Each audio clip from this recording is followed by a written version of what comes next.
Merci, Monsieur le Préfet. Madame Anne Capio, maintenant. Oui, Monsieur le Préfet, ma question porte sur la suppression de la taxe d'habitation et ses conséquences sur les finances des collectivités. Les députés ont voté le 21 octobre 2007 la suppression progressive de la taxe d'habitation d'ici 2020. Dans un premier temps, cette baisse sera d'un tiers.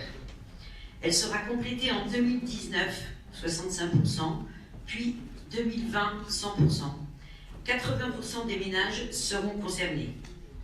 Le ministre des Comptes publics, Gérald Darmanin, a affirmé que la disposition rendra 10 milliards de pouvoir d'achat à nos concitoyens, avec la suppression de cette taxe dite injuste.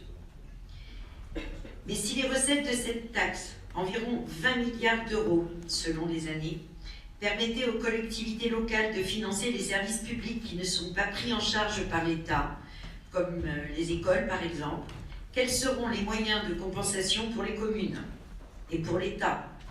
Car les dernières déclarations de M. Gérald Darmanin, qui assurait que l'État allait compenser l'intégralité de cet impôt, ou de Mme Jacqueline Gourault, ministre, auprès du ministre de l'Intérieur, qui affirmait que cette taxe d'habitation serait remplacée par un impôt plus juste, nous laisse dubitatifs, d'autant plus que l'augmentation de la CSG de 1,7 point depuis janvier 2018 va non seulement pénaliser une partie de la population comme nos retraités, considérés comme aisés, mais également le reste de la population, puisque la suppression de la taxe d'habitation ne compensera entièrement cette augmentation qu'en 2020. Merci, Madame la conseillère départementale. Monsieur le Préfet. Alors, j'ai commencé à répondre par anticipation, je m'en excuse, peut-être lorsque je répondais à Monsieur le Président. Donc, je vais redire, mais de manière plus courte, ce que j'ai dit tout à l'heure, en disant qu'effectivement, comme vous le savez, l'article 5 de la loi de finances pour 2018 adopte la suppression de la taxe d'habitation. 80 à 85% des contribuables. Et donc, il prend effet dès 2018 par tiers pour arriver en 2020 à une suppression complète, vous l'avez dit. Alors, comme je vous l'ai dit, la compensation par l'État pour les collectivités concernées se fait par dégrèvement.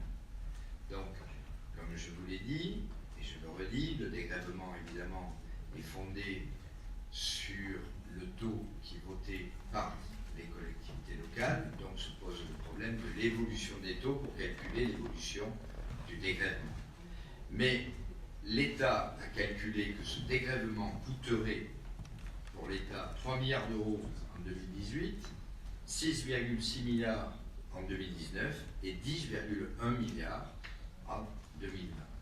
Donc c'est pour ça qu'effectivement, si l'État prend en charge 10 milliards d'euros de taxes d'habitation, au sens évidemment global du terme, eh bien, ces 10 milliards d'euros ne seront pas payés par les contribuables, d'où le gain de pouvoir d'achat de 10 milliards d'euros qui a été annoncé par le ministre des Comptes publics et de l'Action publique. Alors, comme je vous l'ai dit, le nouveau dégrèvement il est calculé sur la base des taux et des abattements, je parle sous le contrôle des DEFIP évidemment, votés en 2017. Si la collectivité ne les modifie pas à compter de 2018, le dégrèvement portera sur toute la cotisation à charge. Dans le cas contraire, l'écart sera payé par les contribuables. Donc s'il y a une augmentation des taux de taxe d'habitation, c'est le contribuable qui paiera. Donc de ce fait, la collectivité aura quand même à chaque fois le produit voté, mais une grosse partie sera prise par l'État, cette compensation sera payée par l'État, et la partie qui est liée à l'augmentation des taux de TH, eh bien, là, sera prise en compte par le contribuable, sera payée par le contribuable, qui donc va là payer quelque chose. Alors, à partir de ce moment-là, ce que je peux vous dire, c'est que nous avons calculé, plutôt la DEFIP, a calculé le gain pour les contribuables en 2020 dans les Yvelines, et en 2020, c'est 190 millions d'euros. Voilà, enfin 89,5. Donc c'est 190 millions d'euros, normalement, de récipients. l'évolution du pouvoir d'achat, bien sûr. Hein. Après, je ne sais pas quelle va être l'évolution du pouvoir d'achat des Illinois entre maintenant et 2020. Mais voilà. Voilà comment c'est fait. Alors, moi j'ai entendu comme vous les déclarations des membres du gouvernement, mais il me semblait que maintenant c'était assez clair et que Jacqueline Gouraud a précisé ce qu'elle voulait dire au moment où elle avait parlé de nouveau impôt et que ce n'était pas un nouvel impôt. Et que donc il n'y aurait pas de problème à ce sens. Donc moi, vous savez, je suis préfet des Yvelines. Je crois ce qui est dit par les membres du gouvernement, forcément. Comme nous tous, monsieur le préfet. Merci. Dernière question.